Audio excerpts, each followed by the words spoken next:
Om Sai Shirdi Diary, which was penned by the Hon'Ble Mr. G.S. Khaparde, second and long stay at Shirdi, dated 6/12/1911. As my Tonga came near the house newly built by Mr. Dikshit, the first person I met was Madhavrao Deshpande. Before I got out of the Tonga, Mr. Dikshit asked me to dine with him today.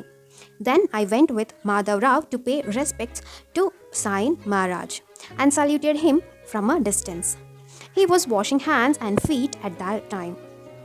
As I got busy washing and praying, I could not salute him when he went out. Later on, we went to him in company and sat near him in the masjid. He told a story about having been with a fakir who was fond of good food.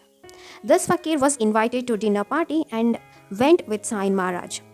At the time of starting, the fakir's wife asked Sai Maharaj to bring some food from the feast and gave a pot for the purpose.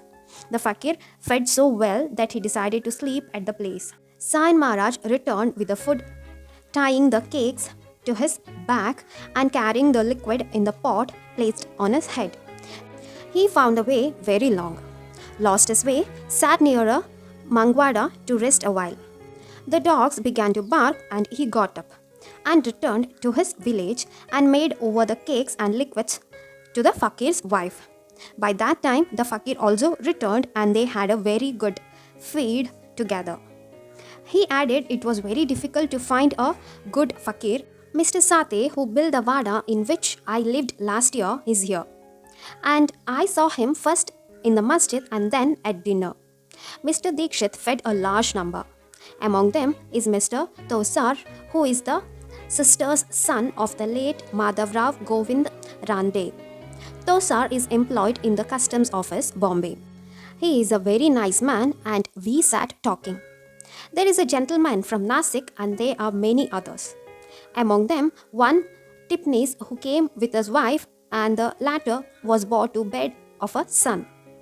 Babu Sahib Jog is here and his wife is doing well. Mr. Nulkar is dead and I miss him very much. None of his family are here.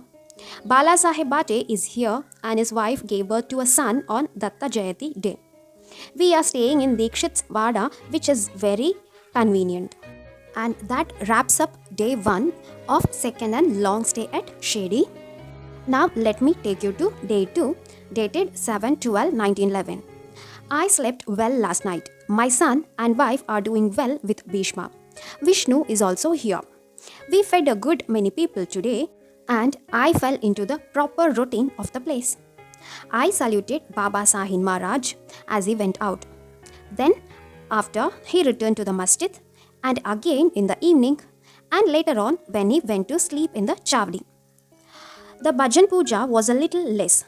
After we returned from Sage Arati, Bhishma had his usual bhajan and Mr. Tosar also sang some verses, a few of his own composition and others of Kabir, Dasganu and others. Dasganu's wife Baya, who was here last year, is now at her father's house. We sat talking till late at night. Madhavrao Deshpande told us at night that Dada Kelkar had a nephew by name Babu. Sai Maharaj was very kind to him. This Babu died and Maharaj remembers him to this day. Mr. Moreshwar Vishwanath Pradhan, a pleader practicing at Bombay, came to see Sai Maharaj. On seeing his wife, Sai Maharaj said that she was the mother of Babu. She got in the family way later on. And on the day of her delivery in Bombay, Sai Maharaj here said he had pain and that twins would be born and that one of them would die. So it happened. And when Mrs. Pradhan came here with her young son, Sai Maharaj took him on his lap and asked if he would come to the place. And the child of 2 months distinctly answered, "Home." And that wraps day 2. Let us wind up for today and tomorrow we'll see day 3 dated 8/12/1911. Om Shri Sai Nathaya Namaha.